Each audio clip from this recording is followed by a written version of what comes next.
শম্ভু নামের এক রাখাল জঙ্গলে তার ভেড়াগুলোকে চড়াতে নিয়ে যাচ্ছিল, কিন্তু সেই ভেড়ার দল থেকে একটি ভেড়া হারিয়ে যায়।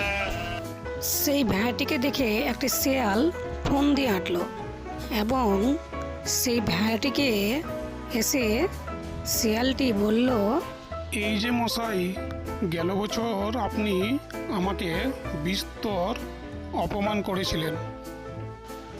ভেড়াটি ভ্যাঁ করে কেঁদে ফেলল, কিন্তু আমার তো গেল বছর জন্মই হয়নি।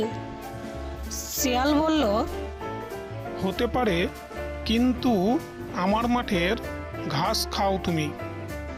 না হুজুর, ভেড়া উত্তর দেয়, ঘাস খেতে কেমন তাই আমি জানি না এখনো।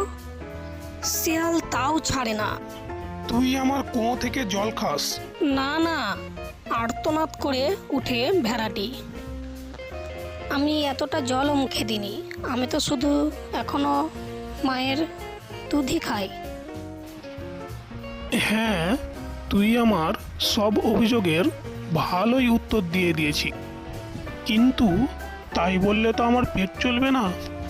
এই বলতে বলতে ভেড়াটির মালিকও পেছন দিক দিয়ে চলে আসে এবং শিয়ালটিকে ধরে ফেলে বাড়িতে নিয়ে গিয়ে খাঁচায় আটকে রাখে।